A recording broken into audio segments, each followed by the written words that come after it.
देखो खेला हो रहा है। Stock market as per expectation, rather as per the planning of the operators, market गिरता जा रहा है। बहुत सारे इन्वेस्टर हैं वो पैनिक स्टिकन हो चुके हैं और होंगे भी, क्यों नहीं। लेकिन देखिए इंडिया विक्स में भी आज काफ़ी बढ़ोतरी हुई है और बैंक निफ्टी 1000 पॉइंट तक लुढ़क गया है। निफ्टी करीब 450 पॉइंट से ज़्यादा लुढ़क गया है और सेंसेक्स में भी करीब 1500 पॉइंट तक की मंदी आ चुकी है। क्या होगा? कुछ नहीं होगा। आप देखना मेरे दोस्तों, आज सेकंड सेशन में ही, सेकंड हाफ में ही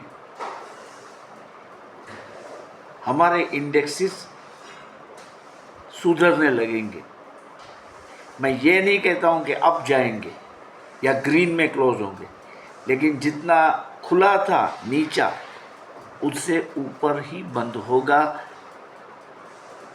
जितनी वीक वाली थी वो आ चुकी है और इसने मार्केट को ज़्यादा तंदुरुस्त दिखा दिया है। एक रीज़न डिस्काउंट हो गया, कौन सा?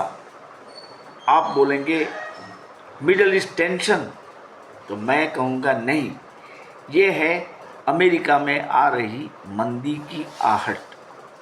क्योंकि मैंने एक वीडियो डाला था, शायद आपने देखा था उस दिन। ये मंदी की आहट है अमेरिका में, जिसके कारण शेयर बाजार एक्रॉस द ग्लोब आज काफ़ी गिर चुके हैं। देखिए, अमेरिका में मंदी का आना वो इतना आसान नहीं है। ये सब खेला है। आप मानो कि न मानो, अमेरिका के पास इतना रिजर्व गोल्ड पड़ा है, इतना ऑयल एंड पेट्रोलियम का अंडरग्राउंड स्टॉक है कि वो चाहे जितने डॉलर उसको छापने हैं वो छाप सकता है और इसके डॉलर बिक भी जाते हैं। सबको डॉलर चाहिए। आज डॉलर किसको नहीं चाहिए? और हर काम में डॉलर चाहिए। अगर शाहरुख खान की आंख में कुछ दिक्कत आ गई तो वो अमेरिका चले गए और अमेरिका जाने से पहले उसको डॉलर लेने ही पड़े और वो डॉलर लेके अमेरिका पहुंचे और वहाँ कोई मीडिया रिपोर्ट में ऐसा आ रहा है कि वहाँ शाहरुख खान जी की आँख का इलाज करीबन 1 CR में पड़ा। 1 CR मतलब इंडियन रुपीस की बात कर रहे हैं। तो डॉलर की मांग हर तरफ है, हर तरफ है। तो अमेरिका तो जब चाहेगा वो छाप लेगा, कोई दिक्कत नहीं है, बिक जाएगा उसका डॉलर। ये तो आप मान के चले कि जैसे सर्कस में टिकट होती है, उसका एक थप्पा आता है, वो पूरा हो जाता है, फिर दूसरा थप्पा आ जाता है। तो ये मंदी का आना भी अमेरिका में इतना आसान नहीं है, लेकिन वो ऑनेस्टली अपने फिगर्स दिखा रहा है, इसलिए ऐसा चित्र खड़ा हुआ है। रोजगार में कटौती, जॉब डेटा खराब आया, ये तो हर जगह पे यही है। डेसिमल में फर्क आने से कोई बड़ा फर्क नहीं होता है। हमारा रुपया भी गिर रहा है अगेंस्ट US डॉलर, आप देख लीजिए। गिर रहा है। तो ये सब, इसको हम देसी भाषा में हाउ कहते हैं। हाउ, HOW, हाउ नहीं, हाउ, इसका फियर, बीक, इसकी असर ही आज हमारे इंडिया विक्स पर हुई है। जैसे दिन ढलेगा इंडेक्स फिर से सुधरेगा। जैसे ONGC में देखो आज प्रॉफिट मिल रहा है, जिन्होंने खरीदा उनको देख लीजिए आप। ONGC में प्रॉफिट हो रहा है, सन फार्मा में प्रॉफिट हो रहा है, जो कि मैंने बोला था आपको। ये दोनों शेयर नाम लेके बताए थे। और सुजलोन भी देख लीजिए, बढ़ रहा है। कल जो मैंने आपको बताया ओरिएंट ग्रीन पावर, उसमें भी थोड़ा सा इजाफा तो है ही है। कंजप्शन शेयर बढ़ रहे हैं। तो अब आने वाली तेजी का ये रिहर्सल है। आप ऐसे मान के चलो, ये मंदी नहीं है, हमारी मार्केट में बात कर रहा हूँ। अब जो तेजी आएगी वो अभी तक आई हुई तेजी से भी बड़ी तेजी होगी। ये आप ध्यान से सुनो मेरी बात, क्योंकि हमारी इकोनॉमी अच्छा कर रही है, लेकिन सेक्टोरियल चेंज है। आपको क्या करना है, आपके पोर्टफोलियो को आपको देखना है। जो बहुत बढ़ चुके हैं उसमें प्रॉफिट बुक कर लो, और जो बहुत गिर चुके हैं उसको आप ले लो। यही तो शेयर बाजार है। आपको ऐसा लगेगा ये बहुत गिर चुका है, ले लीजिए आप इसको। हम जिस शेयरों को अमेरिका की तेजी या मंदी से कोई लेवा देवा नहीं है, या जापान की तेजी मंदी से कोई लेना देना नहीं है, ऐसे शेयर को देखो, आप रखो। गिरे हैं तो ले लो, और बहुत बड़े हैं तो इसको सेल कर दो। ऑप्शन में अभी जो एट्रैक्टिव कॉल बन रहा है निफ्टी का, वो मेरे हिसाब से 24,000 का है। आप पूरा दिन ऑब्जर्व करें, और अकॉर्डिंगली अगर आप इसी एक्सपायरी का 24,000 का निफ्टी का कॉल लेंगे तो 100% मैं आशा करता हूं इसमें आपको प्रॉफिट मिलेगा ही मिलेगा। क्योंकि जो रीजंस है उसके अगेंस्ट में जो फिगर अभी है इंडेक्स के, निफ्टी के, बैंक निफ्टी के, वो बॉटम आउट हो चुका है। मैं ऐसा मान रहा हूँ अभी निफ्टी और नहीं गिरेगा। बैंक निफ्टी थोड़ा सा गिर सकता है, लेकिन निफ्टी नहीं गिरेगा, क्योंकि सेक्टोरियल चेंजेस के कारण निफ्टी वाले कुछ शेयर बढ़ेंगे तो कुछ शेयर घटेंगे, तो इतना ही रह सकता है। लेकिन अब घटने की उम्मीद कम है, तो मेरा मानना है 24,000 का कॉल ऑप्शन आप इसी एक्सपायरी का लेके ट्राई करें। देखिए, ये तो गेम है, गेम आप उसको लेके देखिए क्या होता है।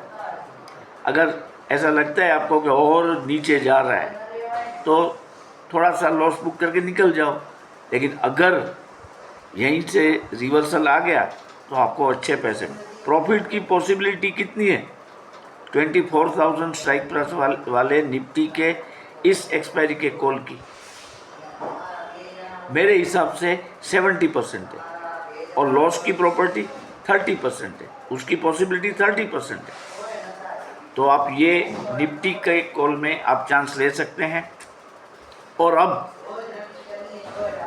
अब से मैं कहूँगा consumption, pharma, oil and natural gas के रिलेटेड जो स्टॉक है वो बढ़ेंगे। बाकी जो पहले डिस्कस हमने किया था वो तो अभी भी इम्प्लाइड है। देखिए, लार्सन टोब्रो काफ़ी गिरा है, 3,500 की लेवल पे आ चुका है। बहुत बढ़िया है ये स्टॉक बहुत बढ़िया है। आप देखो, और अगर गिरता है शायद नहीं गिरेगा, 3500 से नीचे नहीं जाएगा, और जाता है तो हमारे लिए तो अच्छा है। आप 4-5 शेयर लेकर रख दीजिए लॉन्ग टाइम में, आपको फायदा होगा। तो मैंने स्पष्ट रूप से आपको एक कॉल दिया है निफ्टी का 24,000 का, इसी एक्सपायरी का, with constant watching of price moment. देखो ये बात बहुत समझने वाली है, आप प्राइस मोमेंट को देखो, बस प्राइस मोमेंट को देखते रहो और ट्रेड लो। अगर ऐसा लगे कि भी मुझे इसमें घाटा हो रहा है ज़्यादा, देन गो इमीडिएटली आउट, निकल जाइए। लेकिन इससे कम दाम में मिले तो फिर ले ले। हो सकता है, पॉसिबिलिटी है कि दोपहर बाद सेकंड सेशन में वो बढ़ेगा। अगर आप लेते हैं और आपको प्रॉफिट होता है तो काइंडली मुझे कमेंट करके बताइए कि हाँ हमने लिए थे और प्रॉफिट हुआ है, या तो हमने लॉस बुक कर दी। अमाउंट नहीं दिखाने की, आप अमाउंट नहीं दिखाएंगे तो चलेगा, क्योंकि अमाउंट का डिस्क्लोज करना वो वैसे भी अच्छी बात नहीं है। आप क्यों बताएंगे सबको कि मुझे 2000 मिले, 5000 मिले, 500 मिले, क्यों बताएंगे? इतना लॉस हुआ, इतना लॉस हुआ, क्यों बताएंगे? आप सिर्फ I have booked loss due to your advice. For this particular option की मैं बात कर रहा हूँ, 24,000 निफ्टी का, देखिए प्रॉफिट होगा, बी ऑप्टिमिस्टिक। देखो पीडी लाइट है, अभी दाम घट रहे हैं। कोलगेट में देखो आज मुनाफा मिला है जिसने लिया उनको, कोलगेट में। तो एफएमसीजी का जो सेक्टर है उसमें भी there are chances of up move. ITC भी अच्छा है, क्योंकि हमें ये शेयर ढूंढने हैं जो अब तक ज़्यादा नहीं चले हैं। अब कोचिन रिफाइनरी देख लीजिए, वो कहाँ तक गया, हम नहीं ले पाए। जोमेटो कहाँ तक गया, हम नहीं ले पाए। तो let us now begin the search of such stocks. उसी में तो हमारा फायदा है यार। वो बहुत बढ़ चुके हैं, उसको देखो कौन कौन से डाउन हो रहे हैं। ज़्यादा डाउन हो रहे हैं, होने दो। जब आपको ऐसा लगे कि ये काफ़ी डाउन हो चुके हैं, तब आप उसमें entry low. Life insurance corporation of India का शेयर भी है, बढ़िया है। देखिए भारत की सबसे बड़ी इंश्योरेंस कंपनी है, गवर्नमेंट ओन्ड है, लोगों को LIC के नाम पे भरोसा है, ये भी बढ़ेगा लंबी अवधि में। लंबी अवधि मतलब 8, 10, 15 साल में ये शेयर 4000 तक, 5000 तक जा सकता है। या तो उसका रेट हो जाता है इतना, या तो आपको बेनिफिट इतना मिल जाएगा, राइट इश्यू आएगा। लेकिन एक चीज़ आप लिख लो, जो पब्लिक इश्यू IPOs आ रहे हैं उसके क्लोजर के बाद ही मार्केट में सुधार होगा। तो जैसे आपको लगे कि भाई ये IPO है ओला इलेक्ट्रिक का, वो 6 अगस्त से शुरू हो रहा है और इस तारीख को वो पूरा हो रहा है, तो पूरा होने के दूसरे दिन से मार्केट में थोड़ा सा फंड आएगा, क्योंकि सबको, जिसने IPO में अप्लाई किया होगा, जिसको लगा उसकी बात छोड़ो, नहीं लगा उसको रिफंड होंगे पैसे, तो वो फिर से शेयर बाजार में आएंगे। तो ऐसी चीज़ें चलती है। और एक चीज़ बताऊं, वॉर की पॉसिबिलिटी कम ही होती जा रही है। देखो बाइडेन और नेतन्याहू के बीच में कुछ अच्छा नहीं हो रहा है। अमेरिका नहीं चाहता है कि वॉर हो,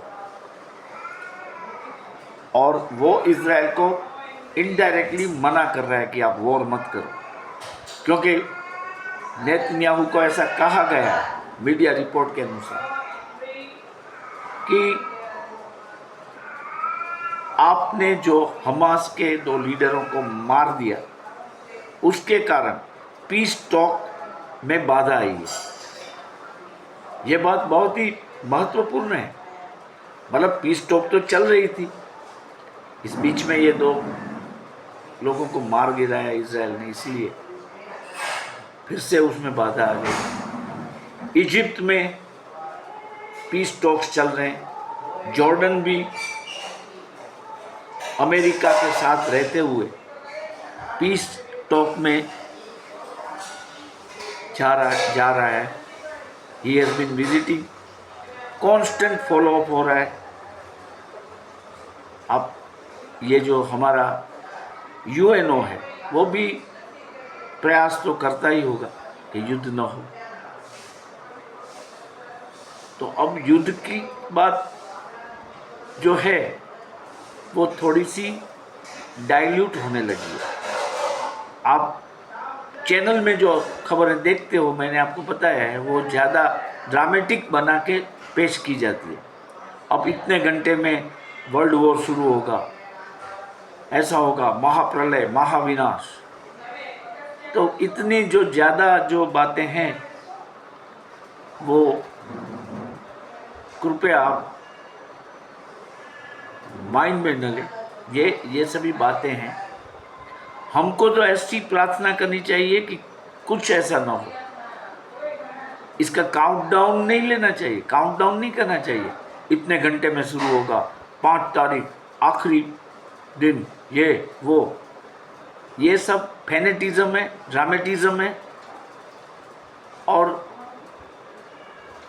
इस तरह के न्यूज़ सिर्फ पैनिक ट्रिगर करने के लिए बनाए जाते हैं या अपनी व्यूअरशिप बढ़ाने के लिए क्रिएट किए जाते हैं। मैं बार बार कह रहा हूं कि कोई वॉर होने वाला नहीं है बड़ा। बाकी जो अब हो रहा है, अभी जो हो रहा है, मिसाइलें दागना, जहाज पे हमला करना, ये तो वहाँ फटाके फूटने जैसी घटना है। मिडल ईस्ट की मैं बात करता हूँ। जिस तरह से हम दिवाली में फटाके फोड़ते हैं, उसी तरह यहाँ बस ये पूरा साल चलता रहता है। 2, 5, 10, 15 लोग मरते हैं। ये पूरी वहाँ की सागा है। सीरिया, इज़राइल, इजिप्ट, अफगानिस्तान, यहाँ तो ऐसा होना ये बहुत ही कॉमन चीज़ है। अब देखिए, बम ब्लास्ट हो गया, 50 लोग मर गए, मिसाइल दागी गई, 10 लोग। तो अब जिस वॉर की बात हो रही है, ऐसा वॉर नहीं है ये। या वर्ल्ड वॉर की तो बात ही कहाँ है इसमें। इंडिया विक्स बड़ा है, इस पर नज़र रखें। बाजार सुधरने से पहले कुछ जो इंडिकेशन वो ये है कि हमारा रुपया भी थोड़ा सुधरेगा। पेट्रोल के दामों में, मतलब ऑयल के दामों में गिरावट आ रही है, वो आएगी। और कुछ शेयर बढ़ेंगे जैसे आज बढ़े हैं। तो यही हमें मानना है कि आज in the second session of the Monday stock market सुधरने वाली है। आप 24,000 की स्ट्राइक वाला निफ्टी का कॉल ऑप्शन इसी एक्सपायरी का लेके देख लें क्या होता है। हाँ, बहुत जल्दी नहीं लेना है, जस्ट वेट एंड वॉच। देखिए अब कितने में मिल रहा है। मान लीजिए 139, 136, 135, 134, 132, 134, 135, अब ले ले। इस तरह से आपको लेने हैं इस कॉल को। और मैं उम्मीद करता हूं कि आज आप मुझे ऐसा बताएंगे कि हमें प्रॉफिट हुआ। और सेकंड सेशन में बढ़त की बात भी आपकी सही हुई, ऐसा बताएंगे। अगर नहीं होती है तो मैं कोई क्राइम नहीं कर रहा हूँ, ये बात समझ लीजिए। लेकिन मेरा जो पर्सपेक्टिव है जो, वो मैं आपको बता रहा हूँ कि मुझे ऐसा लगता है यार कि शायद बाजार इन द सेकंड सेशन सुधर जाए। Okay, let us hope so. And शाम को मिलते हैं।